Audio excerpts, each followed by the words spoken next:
तो आज हम बात करेंगे जी प्रीएम्बल की। तो जब हम प्रीएम्बल की बात करते हैं तो यहाँ पर सबसे इम्पोर्टेंटली एक चीज़ समझनी है कि एक स्कॉलर हैं जिनका नाम है आकाश सिंह राठौर। वो ये कहते हैं कि भाई प्रीएम्बल जो है वो एक कंडेंसेशन है of ideological legacy of the national movement. वो कहते हैं इसलिए क्योंकि प्रीएम्बल में कैटलॉग्ड हैं हमारी वैल्यूज़, जैसे कि जस्टिस, लिबर्टी, इक्वालिटी और फ्रेटर्निटी। इसके साथ साथ प्रियम्बल में हमारी कमिटमेंट्स हैं, सोवरेनिटी, डेमोक्रेसी, सेकुलरिज्म को लेके। और ये सारी ट्रांसलेट करती हैं हमारे लॉन्ग स्टैंडिंग नेशनलिस्ट डिमांड्स को लेकर, जो कॉन्स्टिट्यूशनल लैंग्वेज को फॉर्म करती हैं। तो इस रीजन से आकाश सिंह राठौर कहते हैं कि प्रियम्बल जो है एक प्रकार का ब्रिज है हमारे पॉलिटिक्स ऑफ एंटी कॉलोनियलिज्म के बीच में और ज्यूरिस्प्रूडेंस ऑफ द रिपब्लिक के बीच में।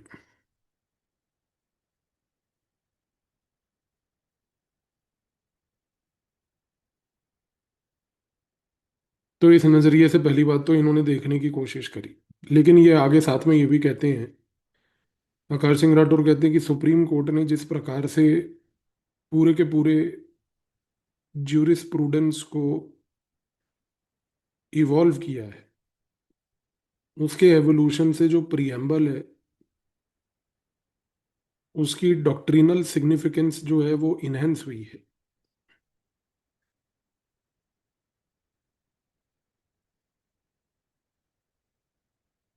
वो इस तरीके से इनहेंस हुई है कि सुप्रीम कोर्ट के कुछ लैंडमार्क डिसीजंस ने प्रीएम्बल को एक इंटरप्रिटेटिव गाइड के साथ साथ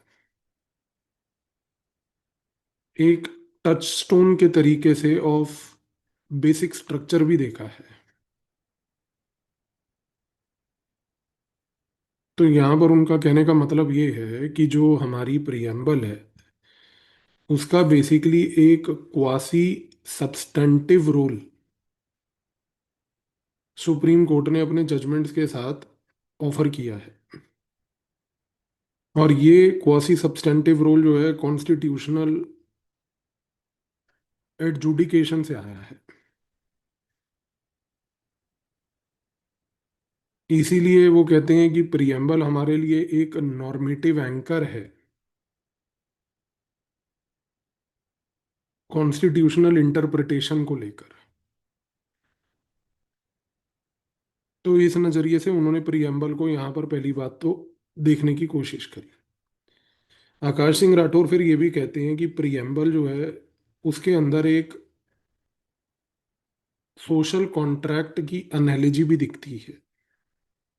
वो इस नज़रिए से दिखती है कि यहाँ पर प्रियम्बल के अंदर हमारी जो कॉन्स्टिट्यूशन है वो कैसे पावर को डिराइव करती है,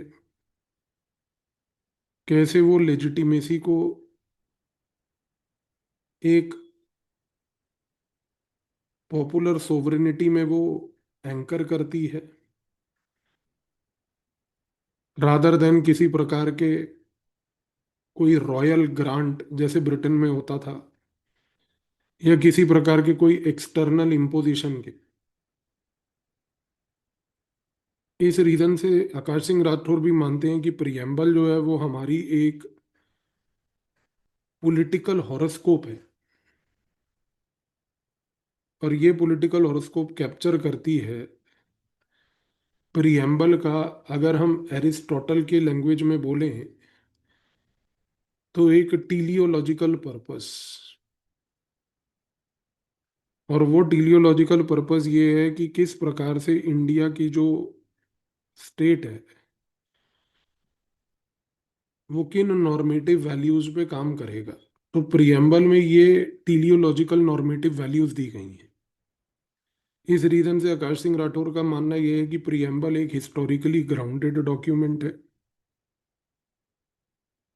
प्रियम्बल यहाँ पर नॉर्मेटिवली डेंस है। और उन्होंने अंत में यह भी कहा कि लीगली बड़ा कॉन्सिक्वेंशियल है। लीगली कॉन्सिक्वेंशियल होने का क्या मतलब हुआ यहाँ पर? इसका मतलब ये हुआ कि प्रियम्बल के अंदर जिस प्रकार की लीगल प्रिंसिपल्स हैं वो आज की डेट में इंडियन कॉन्स्टिट्यूशन का पूरा आइडियोलॉजिकल कोर को ही समझाते हैं। आइडियोलॉजिकल कोर को समझाते हैं। तो एक चीज तो तय है बॉस कि आकाश सिंह राठौर प्रियम्बल को एक डिस्टिलेशन मानते हैं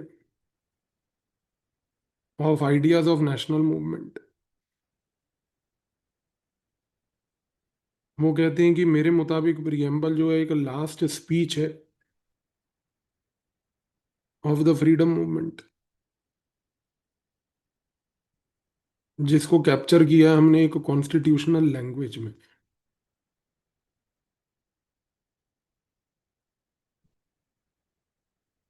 फिर वो कहते हैं कि मेरे मुताबिक इसका एक लीगल और इंटरप्रिटेटिव स्टेटस भी है,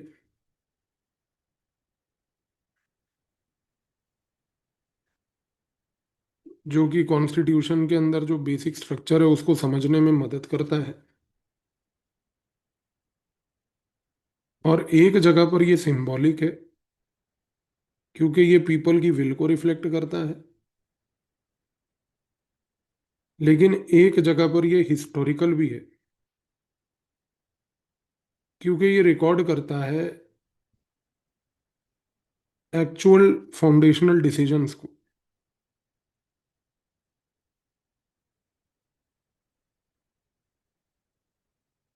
तो इस कॉन्टेक्स्ट से ये एक पॉलिटिकल हॉरोस्कोप भी है जो आज की डेट में इंडिया की किस प्रकार से आइडेंटिटी होगी और किस प्रकार से उसकी डेस्टिनी होगी, इन दोनों को पहली बात तो एक्सप्लेन करता है, जो इन्होंने यहाँ पर बोलने की कोशिश करी पहली बात तो। ठीक है जी।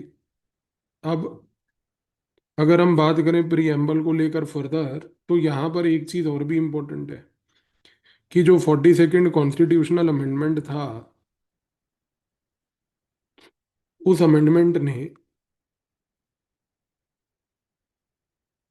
सोशलिस्ट वर्ड को पहली बात तो इंसर्ट किया।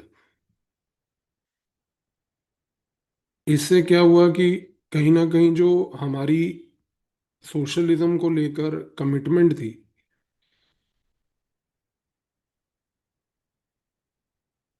वो एक्सप्लिसिट हो गई। क्योंकि ये पहले जो है ऑलरेडी इम्प्लिसिट थी हमारे स्टेट की प्रैक्टिस में भी, और साथ में इम्प्लिसिट वेरी इंपॉर्टेंटली थी ऑलरेडी डायरेक्टिव प्रिंसिपल्स में भी। तो यहाँ पर जब आपने सोशलिज्म को ऑफिशियली एंटर कर दिया प्रीएम्बल में, तो आपने एक सिग्नल ये दिया कि इंडिया जो है वो केवल एक पॉलिटिकल डोमेन में सोशलिज्म में नहीं मानता, बल्कि इसके साथ साथ वो आज की डेट में एक सोशियो इकोनॉमिक स्फेयर में भी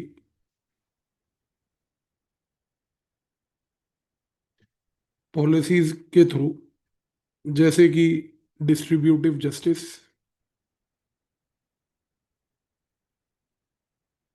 जैसे कि इनइक्वालिटी रिडक्शन,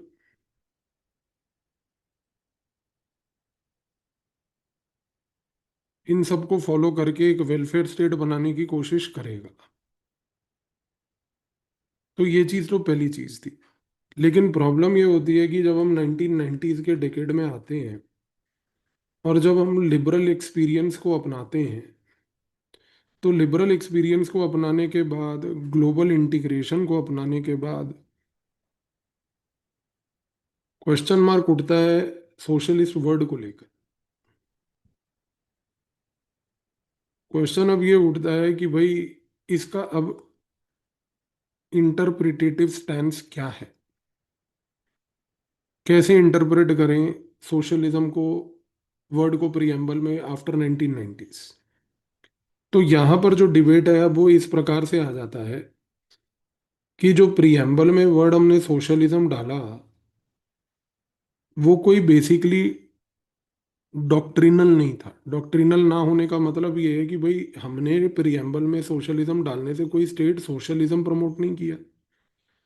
प्रियम्बल में सोशलिज्म डालने से हमने जो है किसी प्रकार से कमांड इकोनॉमी को कॉन्स्टिट्यूशनल स्टेटस नहीं दिया, बल्कि हमने प्रियम्बल को सोशलिज्म में डालने से सिर्फ एक नॉर्मेटिव कमिटमेंट जो थी उसको उजागर किया। और ये नॉर्मेटिव कमिटमेंट थी हमारी सोशल और इकोनॉमिक जस्टिस को लेकर। तो प्रियम्बल का इंटरप्रिटेटिव स्टैंस आज की डेट में ये वर्ड खास करके सोशलिज्म को लेकर इस नजरिए से है। तो यहाँ पर जब हम एक नॉर्मेटिव कमिटमेंट की बात करते हैं तो ये फिर एक कंपेटेबल हो जाता है एक मार्केट इकोनॉमी के साथ, एक मिक्स्ड इकोनॉमी के साथ।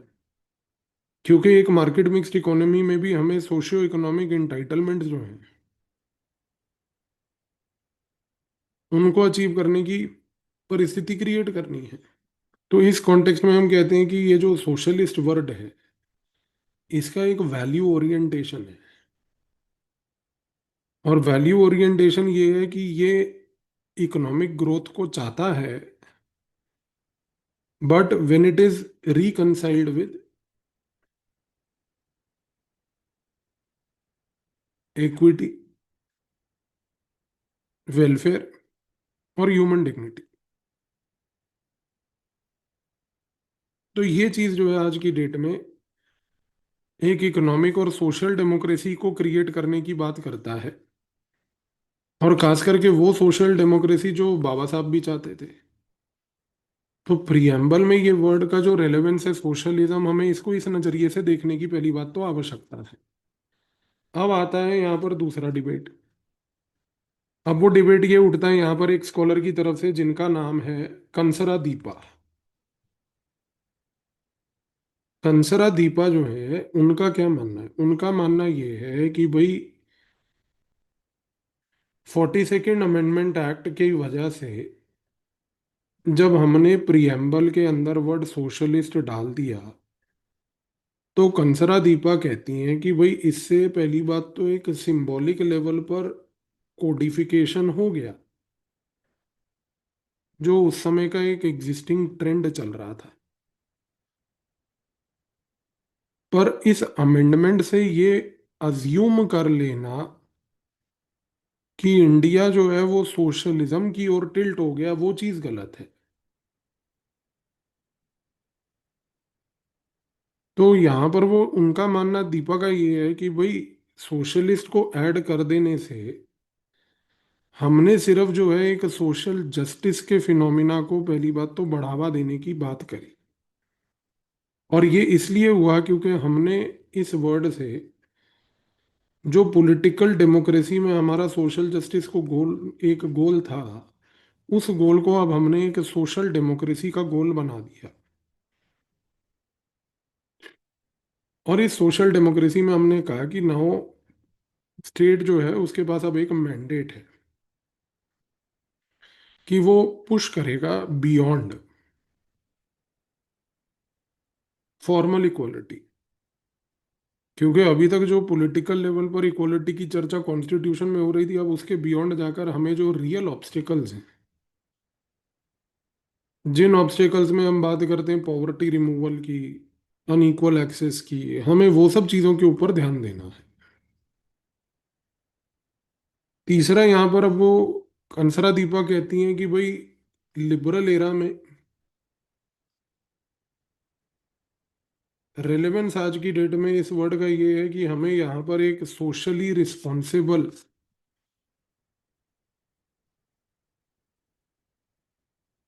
डेमोक्रेसी क्रिएट करनी है। तो उनका मानना ये है कि आज भी इंडियन कॉन्स्टिट्यूशन में ये वर्ड का रेलेवेंस यहाँ पर खास करके ये है कि वो वेलफेयर ओरिएंटेड कैपिटलिज्म की बात करता है।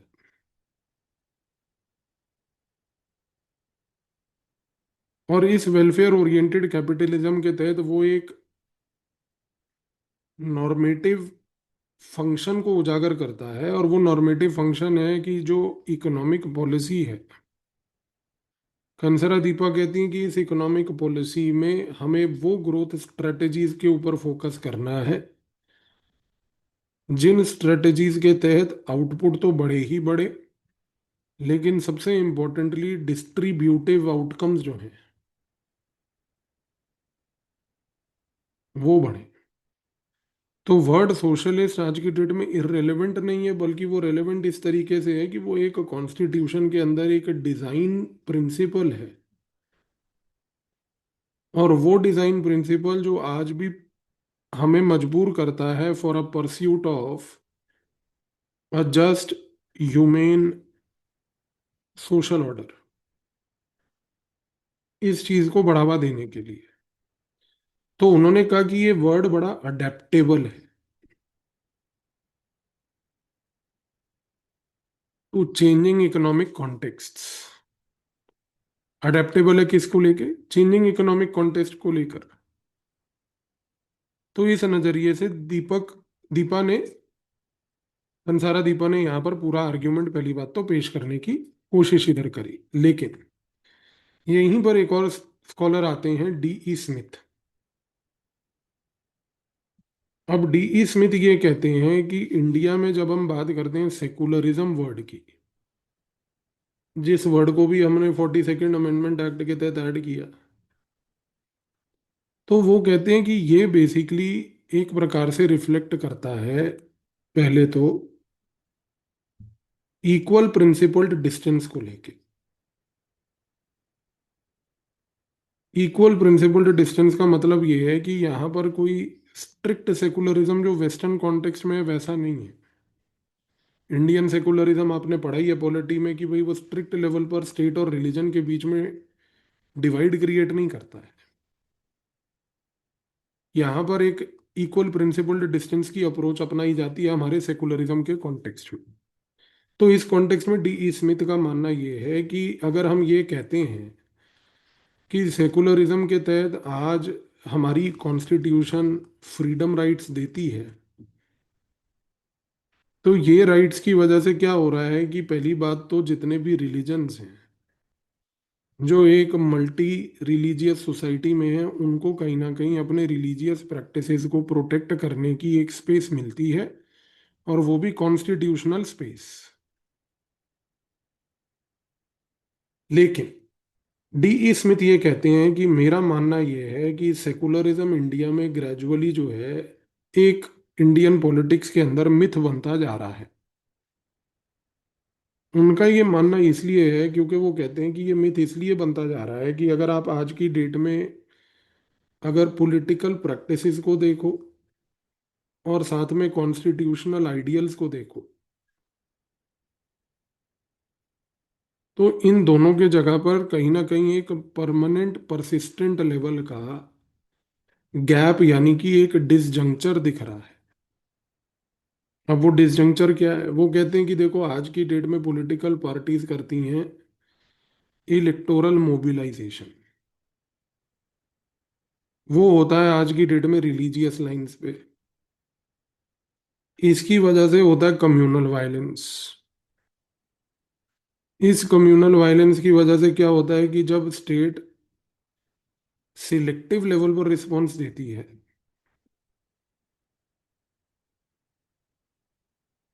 तो कहीं ना कहीं हमें ये देखने को लगता है, डी स्मिथ कहते हैं कि सेकुलरिज्म जो है इस कॉन्टेक्स्ट में नॉर्मेटिवली कॉम्प्रोमाइज्ड है। नॉर्मेटिवली वर्ड का यहाँ पर प्रयोग इसलिए कर रहे हैं क्योंकि वो कह रहे हैं कि देखो यहाँ पर सेकुलरिज्म प्रिस्क्राइब कुछ कर रहा है लेकिन प्रैक्टिस कुछ हो रहा है। क्योंकि यहाँ पर वो कहते हैं कि ये जो एरिना है मास पॉलिटिक्स का, इस एरिना में सेकुलरिज्म जो है हमारा आज की डेट में बहुत ज़्यादा एस्पिरेशनल बन गया है। रादर देन कि वो एक्चुअल लेवल पर कॉन्स्टिट्यूशन के प्रैक्टिसेस को एग्जीक्यूट करे, जो कॉन्स्टिट्यूशन का विजन था उसको एग्जीक्यूट करे। इस रीजन से डी स्मिथ एक पॉइंट ये भी कहते हैं कि कहीं ना कहीं यहाँ पर जो माइनॉरिटीज हैं इंडिया में, वो आज की डेट में नेचुरल लेवल के कस्टोडियंस हैं सेक्युलर स्टेट के।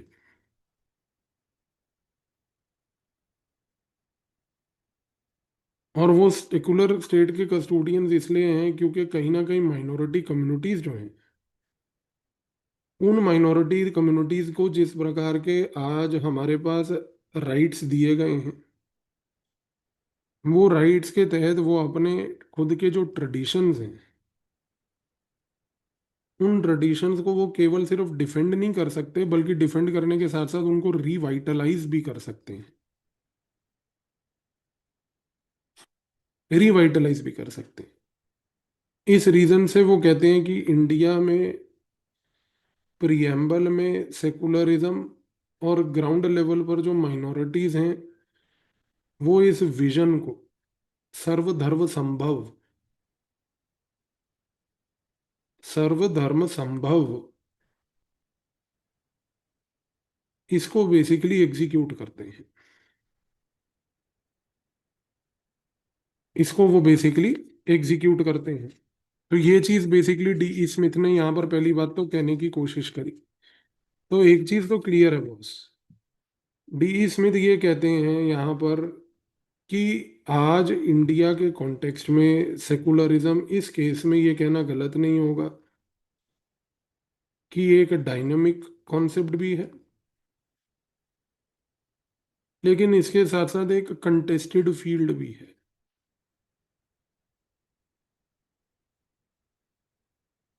दोनों चीजें हैं। पर कहीं ना कहीं प्रियम्बल के अंदर का जो ये सेकुलरिज्म है, ये आज भी सर्व करता है एक नॉर्मेटिव लेवल पर, कहीं ना कहीं हमारा रेफरेंस पॉइंट,